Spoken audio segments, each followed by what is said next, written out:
the conversation that's going on with the regulatory folks behind the scenes conversation that nobody wants to, or they're like, please don't tell anybody we said this kind of conversation. Is just that everyone realizes the entire banking system was built around geography. Every part of your charter application, every single thing that you do, CRA, every single bit of it is built around a geographic location. And all of a sudden, just like when they changed those laws, the springs are flying out of the machine now. All of a sudden, bang, so it's like there's a go out and play moment where you can leave your geographic location if you do it in a smart way and a compliant way. You don't even have to race to do it. There's so much opportunity still that's out there, but ignoring it because the headlines are against you right now. And it's like, I can't get my board to understand that or whatever. How do you think we fix some of that? I mean, how do we take advantage of this? Some of the areas that I've thought about, and I can't say that I have like an extremely well-formed opinion here, so I'm curious to hear what you two think. Fix the world. Yeah. I mean, one of the arguments I've heard is around the so-called unbundling of banking, right? So I mean, historically, banking is taking deposits, making loans, payments. And if you also want to throw in, like investing, like broker-dealer type stuff, and that gives us the world where, unless you want to deal in the lending world, unless you want to deal with state-by-state charters, which I can testify personally is horrible from a business standpoint. I mean, it generates a lot of overhead from a compliance standpoint, dealing with 50 state exams and managing those licenses year to year, and functionally creates 50 different products as you comply with the specifications in each state. You go to a partner bank. If you want to do payment processing, or merchant acquiring, Stripe is a great company, but who's handling most of that behind the scenes? Wells Fargo. So like, is there a world where you can disaggregate some of these capabilities that historically have been, quote unquote, the business of banking, and create, separate charter types and separate and appropriately tailored regulatory regimes to those activities? Now, I honestly haven't given that enough thought to say like, yes, this is a good idea, we should do it. but that is one argument I have heard that I think is worthy of discussion. I've heard you talk some about this before, the idea of, let's just say, another charter type, right? And I think I heard you laugh and chuckle and say that's how credit unions happened. Yeah. Does that sound right? Yeah, it was in a session with the former OCC, and he was talking about partnering with FinTech and regulating FinTech, and bring them in closer and keep why not? And everybody was nodding their head, and all the bankers were agreeing. I'm like, hold on. You can't complain about having credit unions as a competitor and then listen to dumb shit like that is a really great idea. Let's create a fintech charter for banks. And I'm like, this has been shot down repeatedly because it just creates a third. Now you have banks, credit unions, and then we have fintechs as charters. There's got to be, what is a bank? Or I don't want my charter anymore. Right. It's either the most valuable thing, which I would say has no value. Go in between. Yeah. And I love what you were talking about. I see this a lot where there's no way you're going to bring a product to market across 50 states. It's just not going to happen without a partner. I think we learned a little bit of this, or at least a really odd litmus test on the concept of crypto, right? We kind of went through what would the world be like with all of everybody chanting of this will be so great, and we'll go around the government and the compliance, and it'll be wonderful, right? And bad actors arise. Right. We all know that, you know what I mean? And so I think we have plenty of evidence of that at this point. Even in the banking side, bad actors arise, but at least eventually with visibility, everybody gets caught. And ultimately, to me, the number one goal is that you're protecting the consumer. That's why all of this exists. There wouldn't be regulation if it wasn't for that fact. I mean, that's the battleground in my feeling, is how do we make things more efficient, go faster, be able to evolve in a better and better way to a better and better place, while still being able to protect the consumer. And I think guys like us would love to see some crazy innovation, right? But you need that compliance and regulatory layer to make sure that the model isn't broken when you get there. Yeah, there's been crazy times right now. This is what I think everybody's missing, is that they took the blanket off and they let us run like a crazy man all out in the field. Everybody's naked, running as fast as they can go. Yes, Yes. They're encouraging everybody to do all these things until everybody are falling and breaking, coming back to the aid station with broken arms and shit. And it's like, okay, now we're going to step in with some regulation. Right. And that's actually what we just left, was that open field running moment. And now they're coming back with a little bit heavier levels of regulation. They needed to see how to implement technology into the banking system and see how that would work. And so they let people have some elbow room, and let them do the things that they want to do. We'll work as we go. And I think, honestly, there's maturity. We'll look back on this in 10 years and go, that was really smart. It may not have been super cool and super productive in the outcome of all of it. A little painful if you were living there. You got it. But it was a really good idea to allow that to happen. Yeah, I mean, talking about crypto specifically, and I think some of these, some of the arguments or ideas could probably generalize to non-bank fintechs. Something that always struck me about some of the arguments or whatever demands coming from crypto world is they seemed to want all or a lot of the benefits. So we want access to the payment rails. We want a Fed master account, but they didn't. They didn't want the regulatory obligations that went along with that. And I mean, we don't need to rehash FTX, but even a more recent example that perhaps is more relevant for this discussion, which is Prime Trust. Prime Trust had a charter, not a bank charter, trust company charter, and I think demonstrably, at least taking the information in the bankruptcy filing at face value, it was being run by people who had no business holding that charter, who, reading between the lines, basically stole customer funds. And I mean, that is just a catastrophe. Like, that is as bad of a failure as I can imagine. Say what you will about SVB and any, mismanagement there as far as interest rate risk.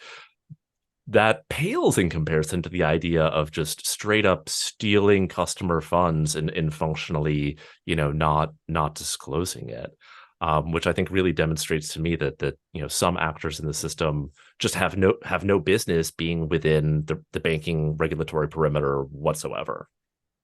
I've made the comment before. He does this every week, man. He brings the heat. Yes. And he just smokes out all these things every week and goes into detail. It's incredible. Mm-hmm. And I mean, I can't wait. This is what I do every week. And I wait to come out so I can read the cool story of the week from Jason. You guys just do such a great job on everything, exposing these things. You hit on something that has often baffled me, right? It's largely the technology community. And I mean, we've all been on those sides and also on the banking side. And the technology community likes to look and say that the bankers are stupid, right? And then the bankers are saying the technology people are crazy or whatever the dynamic is. And what's interesting to me is I think both are probably correct and both are probably wrong, right? The truth is somewhere in the middle. And if you kind of look back at this, to your point, there is such a higher level of credibility that should go along with a banker and a charter, right? I mean, these people, if they step out of bounds, they go to prison, right? And there is a ton of stuff. We've known lots and lots of people on the technology side that had they been a banker, they would have been barred from ever working in banking again for just what we would call a boo-boo or a failed partnership or a bad integration, right? So the rules are different. He dealt with last week where the guy actually went and changed his name so that he couldn't play the game. Yeah. It's great. It's a different standard. Well, and I think there's a lot of different parts of the problem, but part of the problem in the sort of like tech versus banking paradigm, beyond how they think about the business, difference in the business models and valuations, is the difference in incentives, right? So, I mean, using the connector platforms as an example, if you are a unprofitable venture-backed company, your biggest goal is to survive the next 12 to 18 months by going to raise another round of funding. And that hopefully is quite different than the priorities of your banking partner or partners who should be more concerned about, asset liability management and BSA, AML, KYC compliance, and so on and so on. And so you have this world where, and I mean, we have seen this in practice where some of the connector platforms are, more eager to sign up as many customers as possible because literally, and I've worked at a handful of VC-backed startups, they probably need to make a deck to show to their VCs to say, look at this chart. It's going up and to the right. This is our sales pipeline. This is our revenue. This is our ARR. Please give us another check because otherwise we won't be able to make payroll in, however many months. And I mean, that is a very, very different set of incentives, and flowing from that, a very different risk tolerance, which I think has driven, and again, I don't want to paint every connector as being identical. There are different models and there are different levels of diligence, but I think that sort of incentive mismatch has definitely contributed to some of the problems we've seen. Very much. And if you think about this, you've seen very close relationships between a lot of those models, those companies, and sponsor banks, even a lot of them being investors in them. But I asked this question: show me the bank that has built their own BaaS platform or connector that has gone down in flames because of these problems. It wouldn't be tolerated. You'd be shut down, right? And so it's really interesting. Show me the good actor, right? When you've gone out and not wanted to do that within your bank. Instead, you're willing to, partner, invest, push things off. To say that you didn't know, it's suspect, put it that way, right? You would have built it within your bank. And there's bankers that go out here and invest in these platforms and then push these platforms into other banks knowing it's going to cause a problem. Indeed. Right? I mean, that push and pull exists within banks, but I think the difference, that is the whole idea of having a control function, right? I mean,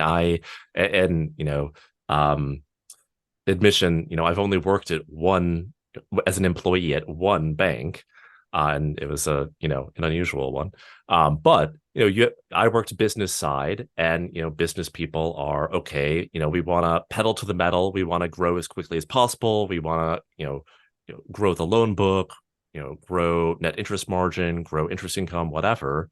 And, the responsibility of the control side of legal and compliance and those other capabilities, internal audit and all that, is to serve as a check on the business side. And even within banks, does that always work correctly? No, we have plenty of examples. Wells Fargo fake account scandal is like a very, easy one to point to. But at least in theory, everyone is on the same team. And if you are too aggressive, if you cross the line and things blow up, you all lose your bonuses or you all go to jail. Bank rarely go to jail. Whereas I think, again, when you have this third party relationship, in theory, could you still have that balance, that push and pull? In theory, yeah, but you're not sitting in the same office. You have very different stakeholders. The bank has their board and their regulators, whereas a third party, has their investors. And I think that's, again, not all of the problems, but I do think that is the origin of like a fair amount of some of the problems that you've seen here. Perfect. Very well stated. And I mean, I've seen bankers that are fairly small community banks have maybe 12 months of experience, and a handful of fairly young folks that have really been learning and educating as they're getting into the space. And I would put them up against some of the biggest names out there, and they would mop the floor with them. In terms of understanding, I think this is important to me. I'm not a big believer that a lot of the struggles that we've run into is because we're filled with bad actors on all sides. I don't think so. I'm not saying that there haven't been some pretty tough liberties taken in some cases, sure. But I don't think anybody necessarily saw the magnitude of those, what were small choices, but fairly systemic outcomes, right? And so I think we've got a problem that's more, it looks a little bit more like I didn't know what I didn't know. And what I didn't know turned out to be a really big thing. This is great. We had a guy on it a couple of weeks ago named Jared from Legends Bank. Yeah. I shouldn't use the word kid. That's a very insulting It's term. actually the person I was talking about. But He's a a young guy rock star. That is amazing. And what he's done at this bank is fill this role and say, okay, we're going to first educate our bank on BaaS. Mhm. And then we're going to go about learning everything good and bad. We Mhm. want to know everything bad. Why was it bad? What went wrong there? I learned a ton And from then him. he goes back and shares this with the board. So the whole bank is learning everything. I mean, all of it, as good as it can be, as bad as it can be, and exactly what went right and exactly what went wrong before they even get to the point of saying, okay, here's how we're going to do it. And here's what type of fintech brands we want to associate ourselves with. The definition of a truly direct model. They've been documenting this whole process for us. So we'll be putting all that together, but really, really cool and interesting story of a way, kind of a, how do you do it? Yeah, I mean, That's a damn good way to do it. Is just educate everything there is about don't just learn how to get it to the market as fast as you can. Learn what made others fail. and I know you see that and you have those same conversations as you have those conversations with various players. I mean, it's like a light bulb. You know who has been there, seen that, done that, Yeah. right? And it tends to be on that side. Is that fair?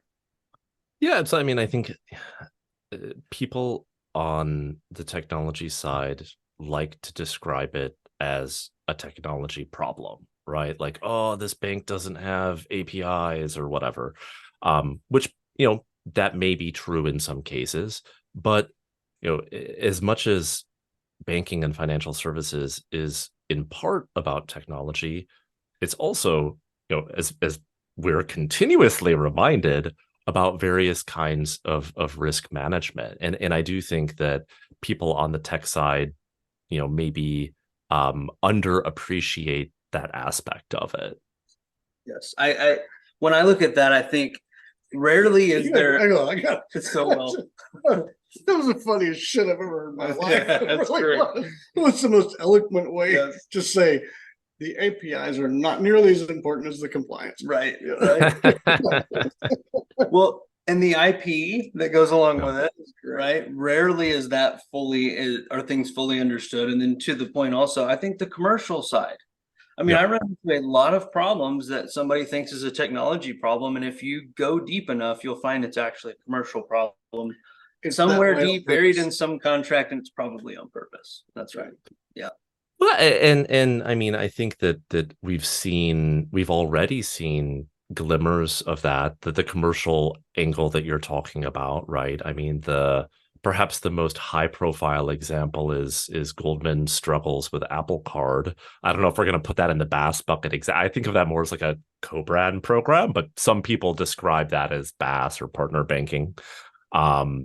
And I certainly think it's not the only one. I mean, something that I've been I was completely wrong about and somewhat surprised.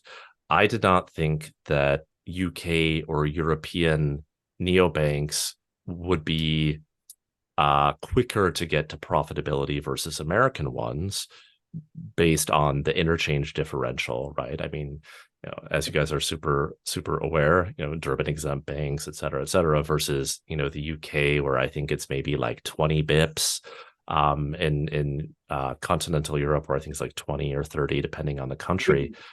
But the big difference there is the two or three I'm thinking of, which is Monzo in the UK, Starling, and Bank here in the Netherlands, are fully licensed banks that hold the deposits. And thus they can turn around and lend or park those at the central bank and earn interest that way. Whereas, with the exception of Vero, I don't think any of it depends on what you call a neobank, but I don't think any of the things that I would typically describe as a neobank in the US are chartered. And Vero, and I feel bad because I pick on poor Colin too frequently, but the problem there is it's serving a customer that is just too low income. And not that people who are low income don't deserve good financial services, but to bring this back to your point about the commercials, it's not free to run a bank. It costs money. And if you're giving away that spending account, checking account for free, and you're only monetizing through interchange, it really looks like that model may not work, at least at this sort of lowest income segment in the US. And, I really want to reiterate, like, I think Vero, Chime, and these companies serving that segment are generally a good thing for those consumers who previously were at Chase or Wells Fargo or wherever, getting hit with minimum balance fees and NSF and overdraft. Like, is Vero or Chime better? Yeah, I would argue yes. Are they viable businesses? I'm not sure, but it doesn't look great. Right. To your point, here's He's like, something. I don't know. Well, here's something super interesting to me that I think really gets missed about just the entirety of the U.S. market. Certainly, there's a lot of rural, right, and tons of people in communities that don't fit, a lot of what we've seen in cities. That's part of it. But I think small business, and how in the world do we define that? Is that the 50 SMB line? Yeah, probably not. I would bet, Jason, a lot of those super low income folks you're talking about in the US, you kind of call them a micro business, right? The guy is he's got a lawn mowing business, let's say, Yeah. right? Well, all of a sudden their financial needs, right? Think about payments acceptance as an example, right? They look like a sole prop. You know what I mean? They may not be properly licensed, and they may do a lot of cash. Yeah. Right? Need a local branch to deposit that cash, right? So things get a little interesting, but it is really different in this country how many people work for themselves. And so having the small business relationship, you're probably going to get them and their families retail accounts. And so often retail is secondary to small biz. And we see that if you really go back and look, this is why we're big on the community banking side. Go back and look at PPP and everything that occurred. The branch network of community banks with the small businesses. I want to say, what is it, 64% of the small business lending through community banks, around there. That is a big distribution for PPP. And if you think about it, that's a big kind of a way of getting those de facto retail accounts. And so there's stickiness there that I don't think we all fully understand. I've been doing it my whole life, and I can tell you I don't understand it, but there's something really important there. Something else, and I don't want to sound like an asshole, but there needs to be. Everybody already knows you are. Yeah, okay. you got to throw the whiskey out the window, right? Okay. There needs to be a level of maturity in this conversation about, you talked about borrowed Chime, and you're talking about business versus not, small business. Okay, guys, if you live in California or wherever the hell your head is at, that gets you to thinking that banking is this unsophisticated, dumbass thing that we could do this so much better and faster. Think about how you go get, I don't care, you name a trust. An ag loan. Let's go to a lawyer and we'll buy a house, or let's go change the deed on a property, or somewhere in there is a bank. Yeah. And somewhere in there, you want to go get a savings bond. You walk up to a bank teller and get a savings bond. I have to offer these things as services in my bank. And I have to run all the compliance and everything that goes behind it. So you can do that thing that you didn't even think of as banking. And all of them have to do these chores to be able to serve that function and have that charter. And then you see this one little piece of it that may be, a overdraft fee or something like that. And then you go build a business around it. Hey, and that's great, man. I think actually I sit there and think, gosh, I should have done that. That's so good. But it doesn't mean there isn't more to banking. And to not have the maturity in the conversation to realize what it really is. I'm going to tell you what, guys, we're talking about money. And if you don't regulate it, I'll steal it. I guarantee it. He'll steal it. He'll steal it. Everybody else will too. That's why we have to do this way. Then we have sophisticated issues between I'm going to buy a business and you're going to sell me your business, or we're going to set up a trust together, or maybe we're going to sell our business and turn it into a trust before we do that, right? There's all kinds of complicated things that eventually behind the scenes, there's a bank. This lack of maturity in this conversation is why we all just see this as why not this, why not that?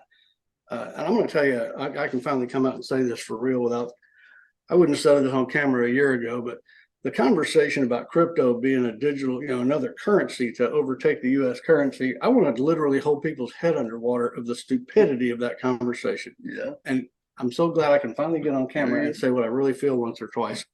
There's a really sophisticated game going on here that does require laws and regulation. And there's also an opportunity that's the greatest damn opportunity I've ever seen in my life in BaaS and the neat things in these niche markets, whether it's take advantage. I love seeing overdraft fees just blown all to hell. I think that's great. It's good for the consumer. To your point, and I think a lot of what Jason reminds of too, it's a great opportunity for the banks and the technology folks who think that they're at odds with one another to actually partner in a way that greater benefits the consumer, and everybody wins if we would all look at it that way. That was well said. Well, Good rant.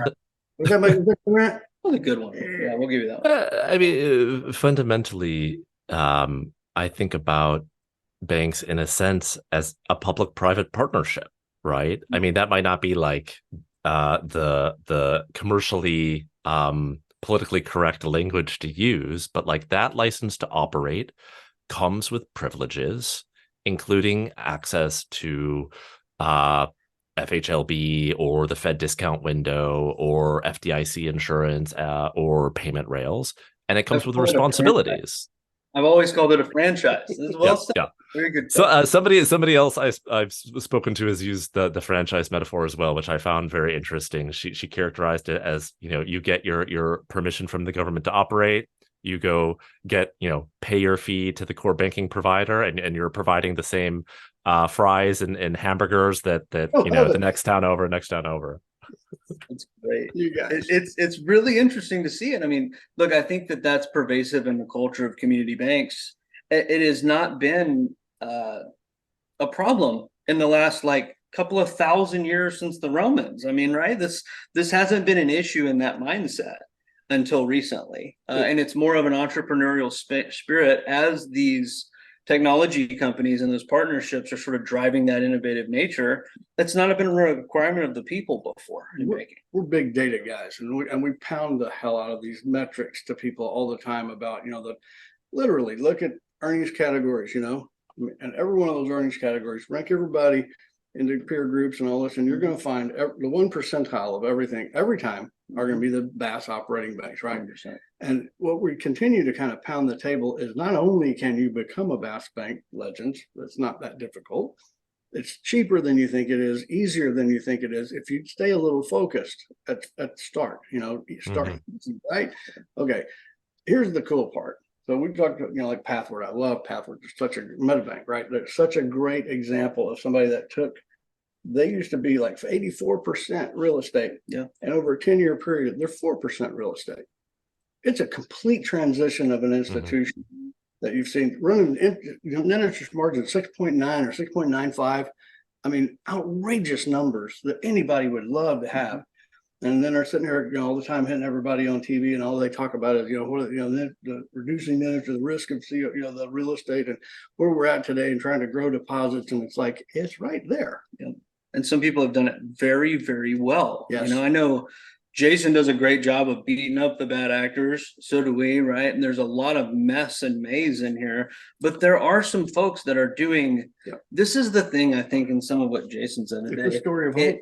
It's not just a story of hope. It's a story of proof, right? How the future world will look. If you're a bank looking at the competitive landscape, there are folks that are really, really good at this. And this is what the future will look like. And then same thing, if you look at their partners, and they're typically the best of the technology side of the world. And that's a model for the others, right? This is how to partner with the right partner. And, it's a good mantra. I'm so glad of what you do every week, exposing what you expose. And I think you have a mixed message of hope as well as a little bit of whip and chain there too. That's cool. They call that reality and truth. That's what I was to say. I think a bit more is the reality check. The model's not going anywhere. FinTech is not going anywhere. But I think we're going through a period of particularly also on the VC side, right? And what we've seen in the last year, as well as the regulatory side, like, hey, maybe this is like a little bit different than how people envisioned it, 2 years ago. Good call. Hey, we got just a few minutes left. I want to give you the time, anything you want, final thoughts, whatever's on your mind. It could be about football or soccer or whatever you want to College call it. football in the US, I got soccer over there. Yeah. Anything you want, man. Just take a few minutes. It's all yours. Shout out, tell everybody where they can find you. Tell them about what you do, why you do it, whatever you want.